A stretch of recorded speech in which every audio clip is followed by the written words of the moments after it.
आप देख रहे हैं नॉन स्टॉप एट 9। मैं हूं मानव गुप्ता। अंतर्राष्ट्रीय महिला दिवस के मौके पर महिलाओं ने किसान आंदोलन का मोर्चा संभाल लिया। आंदोलन में बढ़ चढ़कर शामिल हुई महिलाओं ने इनकलाब की मेहंदी भी लगवाई। मंच पर महिला, जमीन पर महिला, वक्ता से श्रोता तक महिला ही महिला। अंतर्राष्ट्रीय महिला दिवस के मौके पर महिलाओं के हवाले से हो गया किसान आंदोलन का मोर्चा। आंदोलनकारी महिलाओं ने दो टूक कहा कि जब तक तीनों कृषि कानून वापस नहीं होंगे, पीछे हटने का सवाल ही पैदा नहीं होता। अंतर्राष्ट्रीय महिला दिवस पर महिलाओं के सम्मान में आज मंच भी महिला ही संभालेंगी और महिलाओं के जरिए ही इस आवाज़ को बुलंद किया जाएगा टिकरी बॉर्डर से, क्योंकि एक लंबा आंदोलन है और लंबे आंदोलन में जहां किसानों ने साफ किया है, ना संघर्ष रुकेगा ना थकेगा, आगे बढ़ता रहेगा। सरकार जागेगी, बिल्कुल जागेगी, अब नहीं तो फिर जागेगी, उसको तो जागना पड़ेगा। आके छोड़ेंगे भाई, अगर जब तक सरकार नहीं जाग जाती हम सोवा को नहीं। हम चैन की नींद उस दिन सोवांगे जिस दिन सरकार जाग जाएगी, तीनों काले कानून वापस ले लेगी। महिला किसानों ने कहा कि वो सरकार के साथ लंबे संघर्ष के लिए कमर कस चुकी हैं। बदलेगा कुछ लग रहा है आपकी आवाज से? बदलाव लाना होगा, बदलाव हम लाकर रहेंगे। हमारी रणनीतियां बन रही हैं। 10 तारीख को जो अविश्वास प्रस्ताव पास करना है, आसपास के नेताओं पर हम दबाव डालेंगे, उनका घेराव करेंगे ताकि वो अविश्वास प्रस्ताव सरकार के खिलाफ पारित करें, और नहीं करेंगे तो अगली बार वोट बैंक जीरो बैलेंस वो देखने के लिए तैयार रहें। गाजीपुर बॉर्डर पर भी आंदोलन की कमान महिलाओं ने थाम ली। महिलाओं की अगुवाई ने आंदोलन को नई धार दी। कृषि कानून के खिलाफ महिलाओं के तेवर देखते ही बन रहे थे। गाजीपुर बॉर्डर पर 24 घंटे के लिए अनशन होता है, तो सामान्यतया सामान्य दिनों में पुरुष बैठते हैं अनशन पर, लेकिन आज मंच पर महिलाएं बैठी हैं अनशन करने के लिए। तो इतने दिन से इस आंदोलन में पुरुषों के साथ महिलाएं भी हैं, घर छोड़कर, परिवार छोड़कर यहाँ बैठी हैं। कैसा लगता है? अगर बेआबरू होकर निकले उनके घर से, अगर बेआबरू होकर निकले उनके घर से, तो गिर जाएंगे एक दिन वो खुद की नजर से। उनकी दहलीज पे दम तोड़ देंगे हम, लेकिन अपना हक लेके ही जाएंगे अब इस सफर से। आंदोलनकारी महिलाओं ने यहाँ अपने हाथों पर खास तरह की मेहंदी लगवाई, जिसमें किसान एकता जिंदाबाद लिखा था।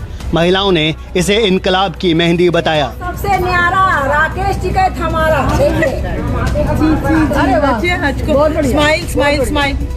मेहंदी तो यूं श्रृंगार की वस्तु होती है।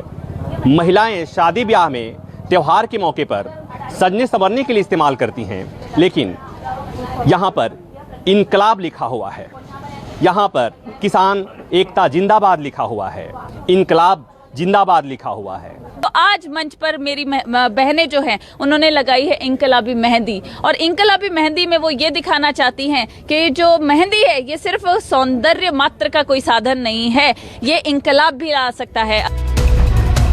कृषि कानूनों के विरोध में जारी किसान आंदोलन को देश के कोने कोने से समर्थन मिल रहा है, तो वहीं विदेश में भी लोग इसके समर्थन में उतर रहे हैं। रविवार को न्यूयॉर्क से गाजीपुर पहुंचे छात्र छात्राओं के एक समूह ने आंदोलन को समर्थन देने की घोषणा की, तो साथ ही आर्थिक मदद की पेशकश भी की, लेकिन किसान नेता राकेश टिकैत ने आर्थिक मदद लेने से इनकार कर दिया। राहुल प्रकाश के साथ प्रभाकर मिश्रा, दिल्ली, न्यूज़ 24। शाहजहांपुर बॉर्डर पर भी महिलाओं ने किसान आंदोलन का मंच संभाला। कृषि कानूनों के खिलाफ नारेबाजी की, भाषण दिए और गीत भी गाए। देखो बहने आती है, ओ लोगों देखो देखो बहने आती है, ओ लोगों देखो देखो बहने आती है, आएंगी। राजस्थान को दिल्ली से जोड़ने वाली सीमा पर भी किसान आंदोलन की कमान महिलाओं के हाथ रही। महिलाओं ने गीत गाए इस अपील के साथ कि केंद्र सरकार को किसानों की मांग सुननी चाहिए।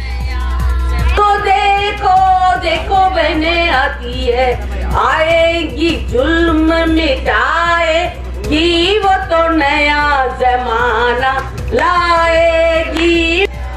मंच की कमान संभाल रही महिलाओं ने नारे लगाए, भाषण भी दिए। पुरुष किसान जमीन पर श्रोता बने बैठे थे, गंभीरता से उनकी बातें सुन रहे थे। सबका यही कहना था कि तीनों कृषि कानून वापस लिए जाएं। कल 100 दिन में प्रवेश कर गया था हमारा किसान आंदोलन, और उन्होंने तय किया था कि हम तमाम लोग वहीं पर अंतर्राष्ट्रीय महिला दिवस मनाएंगे।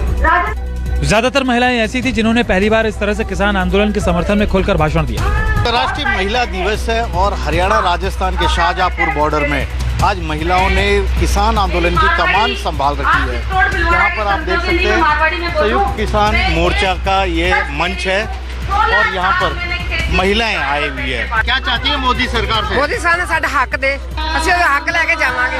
सरकार तो जब दांत का सवाल करके जिद करके बैठी हुई है, वो तो जब तक इसकी बिल्कुल अंतिम परिणति तक किसान नहीं पहुंचा देंगे, जब जनता का दबाव पड़ेगा, लोग समझेंगे, तब वो जाके उनकी अकल ठिकाने आएगी। किसानों की मांगे भले न सुनी जा रही हों, लेकिन आंदोलनकारियों को परेशानियों की कोई फिक्र नहीं है।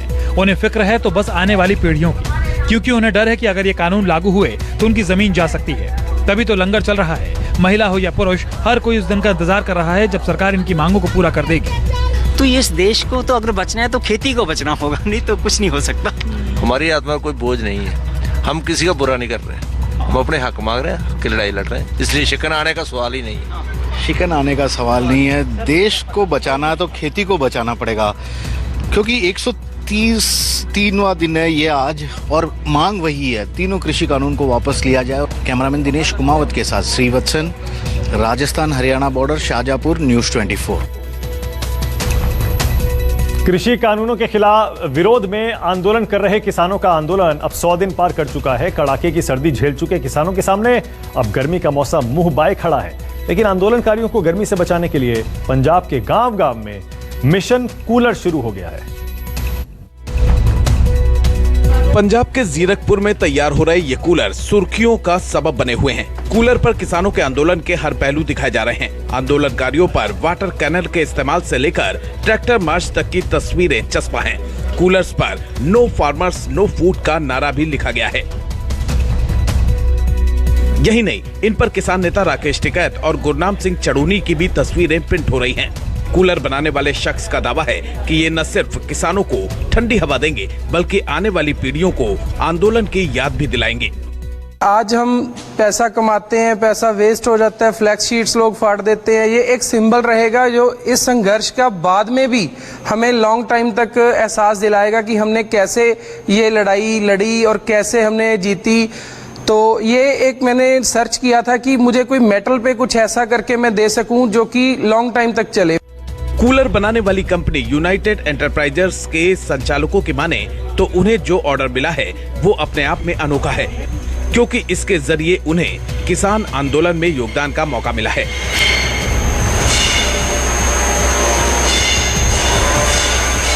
लोग अप्रोच कर रहे हैं, बट अभी हम ऑर्डर वही पकड़ रहे हैं जो हम बना सकते हैं। तो मुझे लगता है ये 400-500 कूलर तक जाएगा। सिंपल है, इसमें क्या है, नो फार्मर नो फूड, इसमें कोई इसको डिनाई नहीं कर सकता। ठीक है, किसान नहीं होंगे तो खाना कहाँ से मिलेगा, इसको कोई डिनाई नहीं कर सकता। तो इसमें कोई भी पॉलिटिकल मैसेज नहीं है, ये तो जो किसानों की लड़ाई है उसको दर्शाया गया है, वो बहुत अच्छी चीज है। इधर पंजाब के मुख्यमंत्री कैप्टन अमरिंदर सिंह ने साफ कर दिया कि वो कृषि कानूनों के मुद्दे पर केंद्र सरकार से कोई बातचीत नहीं करेंगे, क्योंकि केंद्र सरकार एरोगेंट हो गई है और वो किसानों की बात भी नहीं सुन रही है। ये एक किस्म की जिद है कि आप बिल पास कर दो और चाहे लोग कुछ भी समझें, आप you just overlook that and जैसे कि नो ठोस देना है, इस पे ये कानून बना देना है। हमने बुला लेते पहले किसानों को, पूछ लेते, उनको तो क्या पूछना है, हमें नहीं पूछा उन्होंने। We are producing 40% of food of India and हमें तो बुलाया ही नहीं। इससे पहले महिला दिवस के मौके पर पंजाब सरकार ने अपने बजट में बड़ा ऐलान कर दिया है। कैप्टन अमरिंदर सरकार ने महिलाओं को पंजाब की सरकारी बसों में मुफ्त यात्रा का तोहफा दे दिया है। Actually it's a very good thing. आखिरकार जो हुण साडे महिला जिथे मर्जी जान, कोई चार्जेस नहीं होंगे। पंजाब के वित्त मंत्री मनप्रीत बादल ने बजट पेश करते हुए किसानों और बुजुर्गों के लिए भी ढेर सारी घोषणाएं की। विशाल इंग्लिश, चंडीगढ़, न्यूज़ 24। बिहार के मुख्यमंत्री नीतीश कुमार आज फिर बेहद गुस्से में दिखे। विधान परिषद में विपक्षी सदस्य की टोका टोकी से नाराज नीतीश कुमार भड़क गए। आप जरा नियम जानो। हम तो नियम जान ही रहे। बैठिए, तू तो बैठ ही रहे सर, लेकिन नियम जानिए। आप क्यों नहीं बताते हैं भाई? कैसे? चूंकि उन्होंने प्रश्न पूछा है। अरे भाई हम बोल रहे हैं, बीच में बोलिएगा क्या? माननीय मंत्री, मुख्यमंत्री जी बोल रहे हैं। कोई तरीका है? आप सुनोगे नहीं कोई? सवाल से लाल हो गए, आग बबूला हो गए। विधान परिषद में विपक्षी सदस्यों पर उखड़ गए मुख्यमंत्री महोदय। आरजेडी एमएलसी सुबोध राय को लताड़ने लगे नीतीश कुमार। आने के लिए खड़ा होकर के बता दे। आप जरा नियम जानो। हम तो नियम जान ही रहे। बैठिए। तू तो बैठ ही रहे सर, लेकिन नियम जानिए। आप क्यों नहीं बताते हैं भाई? कैसे? चूंकि उन्होंने प्रश्न पूछा है। अरे भाई हम बोल रहे हैं, बीच में बोलिएगा क्या? माननीय मंत्री मुख्यमंत्री जी बोल रहे हैं। कोई तरीका है? आप सुनोगे नहीं कोई? बिहार विधान परिषद में आरजेडी एमएलसी मोहम्मद फारूक ने सड़क की बदतर हालात पर सवाल किया। ग्रामीण कार्य मंत्री जयंत राज ने इसका जवाब दिया। मंत्री के जवाब के बाद जब मोहम्मद फारूक दोबारा पूरक सवाल करने के लिए खड़े हुए तो आरजेडी एमएलसी सुबोध राय भी खड़े हो गए और अपना सप्लीमेंट्री सवाल करने लगे। बस फिर क्या था, नीतीश कुमार अपनी सीट से उठकर हिदायत देने लगे। सभापति अवधेश नारायण सिंह से भी कह दिया कि सदस्यों को नियम की जानकारी दें। आप जरा नियम जानो। हम तो नियम जान ही रहे। बैठिए। तू तो बैठ ही रहे सर, लेकिन नियम जानिए। आप क्यों नहीं बताते हैं भाई? कैसे महोदय? आप बताते क्यों नहीं? इस तरह की बात करना है रोज रोज। पूरा पूछा जाता है। मैं नहीं बोलता हूँ अभी, चूंकि उन्होंने प्रश्न पूछा है। अरे भाई हम बोल रहे हैं, बीच में बोलिएगा क्या? माननीय मंत्री मुख्यमंत्री जी बोल रहे हैं। कोई तरीका है? आप सुनोगे नहीं कोई? कब वो पूछ रहे हैं तो उसका प्रश्न पूछा इन्होंने, उनका क्वेश्चन है, उन्होंने सप्लीमेंट्री पूछा। अब वो सप्लीमेंट्री का जवाब मंत्री देंगे, इसके बाद आप पूछिएगा, आपको अनुमति देंगे तो वो बोलेंगे। ये है नियम, नियमों का पालन करिए। सदन में सीएम नीतीश की नसीहत से आरजेडी विधान पार्षद सुबोध राय बेहद नाराज हो उठे। विधान परिषद से बाहर निकलने के बाद उन्होंने नीतीश कुमार पर निशाना साधा। बोले सीएम पर उम्र का असर हो रहा है, वो सवालों से घबराते हैं, आरजेडी विधायकों की सुनना नहीं चाहते और उनसे तो निजी तौर पर नाराज हैं। मुख्यमंत्री जी का उम्र भी हो गया है। मुख्यमंत्री जी अपने उम्र के पड़ाव पे हैं, तो उनको गुस्सा आना लाजमी है। एक एक क्वेश्चन पर 5-5 माननीय सदस्य सत्ता पक्ष के लोग पूरक पूछते हैं। उस टाइम कहाँ रहते हैं नीतीश कुमार जी? हम तो नियम के साथ ही थे। तो मुख्यमंत्री जी अपने उम्र के पड़ाव पे हैं, इसलिए उनको गुस्सा आना लाजमी है। अभी 10 दिन पहले भी विधान परिषद में ऐसा ही हुआ था। सीएम नीतीश कुमार की मौजूदगी में सुबोध राय बिहार की कानून व्यवस्था के सवाल पर बोल रहे थे। तभी नीतीश कुमार भड़क उठे, बोले तुम्हें कुछ पता नहीं होता, बस अनाप शनाप बोलते हो। नीतीश कुमार ने ये भी कहा कि तुम सत्ता पक्ष में आना चाहते थे, लेकिन मैंने ही रोक दिया था। सौरभ कुमार, पटना, न्यूज़ 24।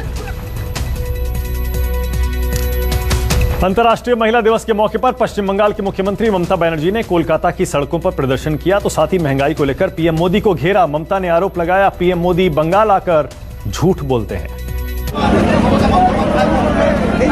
दाएं बाएं महिलाओं की फौज और गले में बंगाल की जय के नारे की तख्ती। अंतर्राष्ट्रीय महिला दिवस के मौके पर कोलकाता की सड़कों पर निकल पड़ी पश्चिम बंगाल की मुख्यमंत्री ममता बनर्जी।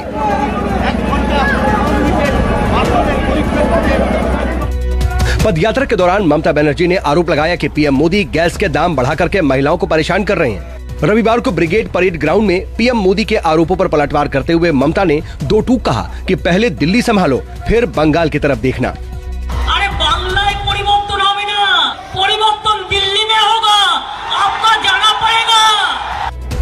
अंतर्राष्ट्रीय महिला दिवस के मौके पर हुई इस पदयात्रा के जरिए ममता बनर्जी ने एक तीर से कई निशाने साधे।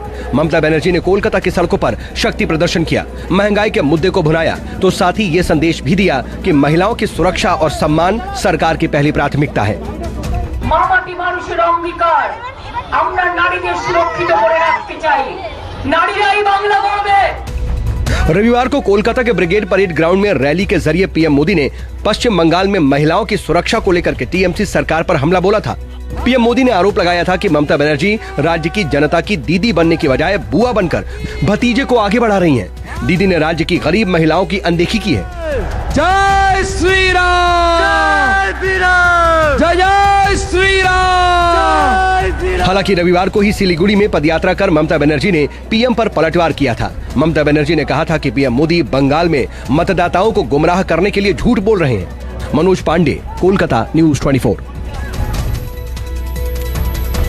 अंतर्राष्ट्रीय महिला दिवस पर सीएम शिवराज ने महिलाओं की हौसला अफजाई की। महिला सफाई कर्मियों के साथ सड़क पर आज झाड़ू भी लगाई। वाहन से लेकर सुरक्षा की कमान। अंतर्राष्ट्रीय महिला दिवस के मौके पर सीएम शिवराज ने सारी जिम्मेदारी महिलाओं के कंधों पर सौंप दी। ओएसडी, पीएसओ से लेकर सीएम के आसपास नजर आ रहे तमाम अफसर भी महिला ही हैं।